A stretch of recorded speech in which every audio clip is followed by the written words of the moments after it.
Bonjour, je suis Monsieur Faux-Alain-Glove René. Aujourd'hui, dans le cadre du cours sur les cellules et les tissus, nous allons voir l'étude morphologique de la cellule et plus précisément la forme et la structure de la cellule. En effet, elle varie aussi d'un organe ou d'un tissu à l'autre, mais toutes les cellules ont un certain nombre de propriétés et de structures communes. Ce sont des caractères communs que nous étudierons ici. Nous verrons ensuite, en étudiant les différents tissus, osseux, musculaires, nerveux, etc., quelles modifications de structure présentent ces cellules, particulières par rapport au schéma standard.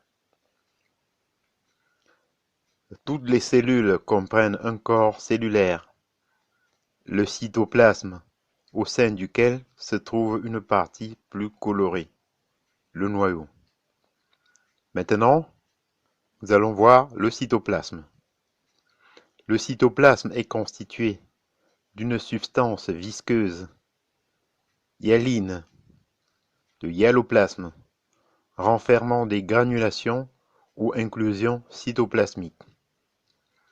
Le hyaloplasme est une substance transparente, homogène, dont la viscosité varie beaucoup selon les cellules considérées. Le hyaloplasme est limité à la périphérie de la cellule par une membrane, la membrane cellulaire, qui sépare la cellule du milieu extérieur.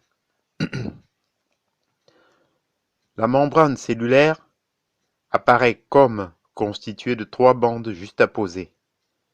Deux bandes opaques formées de protéines séparées par une bande centrale claire, formée elle-même de deux couches de lipides ou corps gras.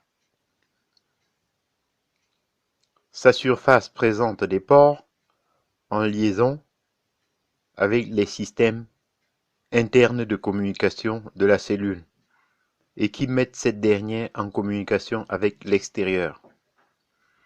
La membrane cellulaire est le siège des échanges entre la cellule et le milieu extérieur. Ces échanges nécessitent des transports actifs dans les deux sens. Elle est aussi le siège de réactions chimiques complexes.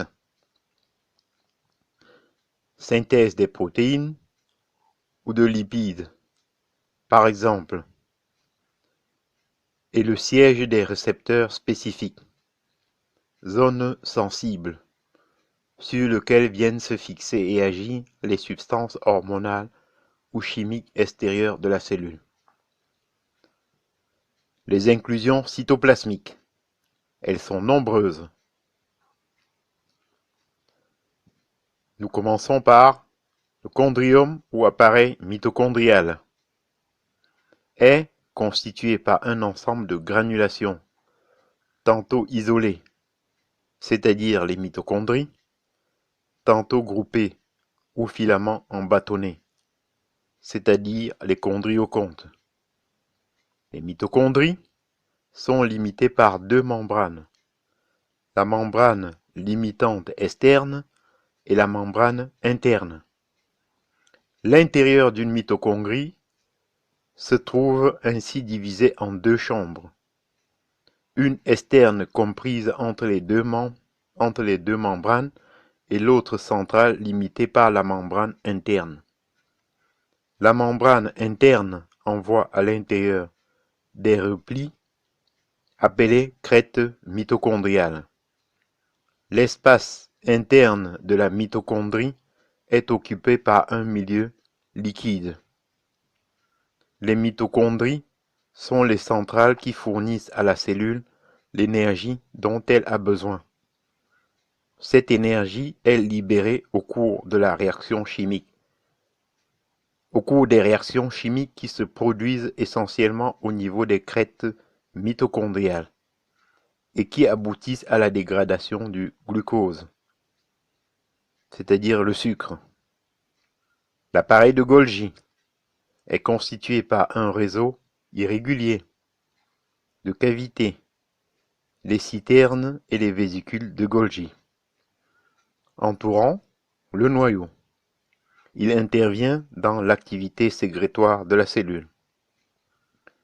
Les lysosomes sont des granulations qui réalisent la dégradation des substances alimentaires de la cellule. Le réticulum endoplasmique est un réseau de cavités de forme tabulaire ou aplatie qui constitue un véritable système de communication intracellulaire et qui assure le transport et le stockage des matériaux à l'intérieur du corps cellulaire. Les ribosomes sont des granulations en contact habituellement avec la membrane du réticulum endoplasmique qui assure la synthèse des protéines cellulaires. Chaque ribosome est divisé en deux parties ou sous-unités de taille différentes, une grande et une petite. Les ribosomes sont les plus souvent groupés à la surface de la canalicule du réticulum endoplasmique. Dans les cellules, en période d'activité intense, le réticulum endoplasmique et le ribosome deviennent très nombreux et très riches, et l'ensemble de ces deux formations prend le nom d'ergatoplasme.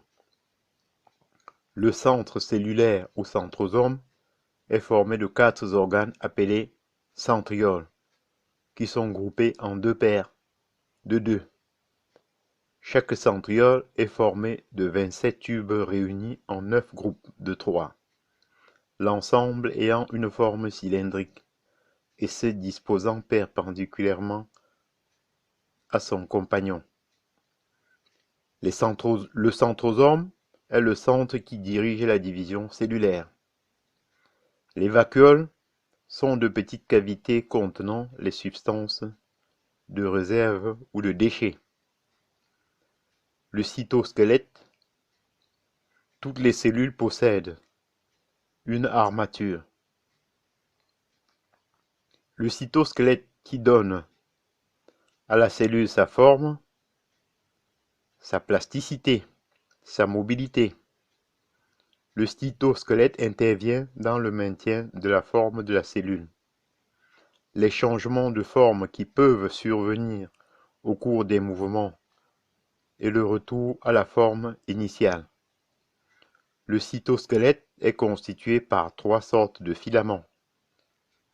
Les filaments d'actine, protéines, contractines, qui maintiennent la forme cellulaire.